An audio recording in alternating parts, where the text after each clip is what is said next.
Not only is it like one of the earliest ghost stories in Maine from 1799, 1800, but it's one of the most documented ghost stories of all time. But basically what we're looking at is in 1799, 1800 in Sullivan, Maine, which at that time encompassed the towns of not only Sullivan, but Sorrento and Franklin. More than 100 people witnessed the shape-shifting apparition that called itself Nellie Butler.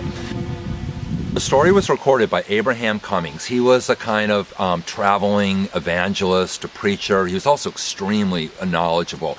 He had written and published on the supernatural. He was a graduate of Brown University in Providence. He collected like a number of eyewitness testimonies and put them together in his 1826 book called Immortality Proved by the Testimony of Sense. And it was specifically about this specter or this apparition, but then it included a lot of other philosophy as well. Usually the seance or encounter would start with some knocking down in the Blaisdell cellar, and then a voice would call people down and they would invoke the spirit. They'd talk for hours, and then finally the ghost would appear. And usually it appeared almost like phosphorescent swamp gas or maybe an orb, and then it would gradually like take the form of a woman, of a shape. And then sometimes it would be like not quite the size of Nellie Butler and then resize itself so that it was the correct size. They said it had an intense luminosity. Sometimes it appeared just like Nellie looked. She died at 21 years old, so it would look like a young woman, sometimes wearing like her cap or 18th century cap, the clothes she would have worn. Other times it was a little bit more sinister looking. It would be like the shape of a young woman, but be like wrapped in like a burial shroud, so you couldn't actually see the features, and then they would assume it was Nellie.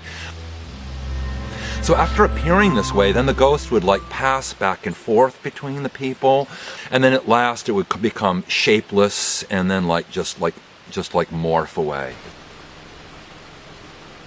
It was in October 2012, after getting permission from the Blaisdell family to come here, they pointed out the cellar hole here that's still on a part of the land that's owned by the original family that had the lot back in the 1770s. Behind me you're seeing Taunton River, and this is definitely we're sitting on the Blaisdell property right now, which is where the hauntings took place.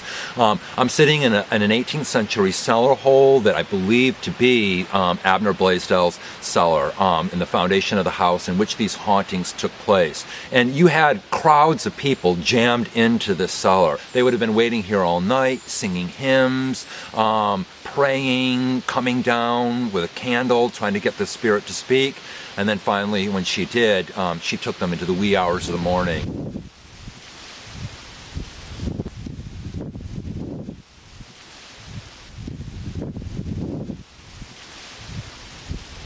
I'm standing in an alternative site for the foundation of the Blaisdell cellar. This site is about a quarter mile away from the site that's still owned by the Blaisdell family as well, and it's clearly a cellar hole.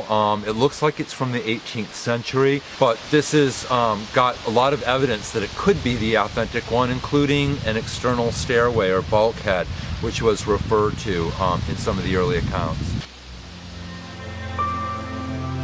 And there was a number of things about this ghost that were very suspicious. The ghost made appointments for when it would speak. It invited people to handle the ghost and see that it had no substance. It harassed skeptics and disbelievers. Seances could only be conducted in the dark and in the cellar of the Blaisdell house. So there was a lot of things that made people think that this is a complete fraud, or it was very strong opinion at the time that the ghost was a demonic imposter. So we're left at a case in which you've got multiple witnesses, a really convincing ghost, but then this controversy that hasn't gone away for more than 2 centuries.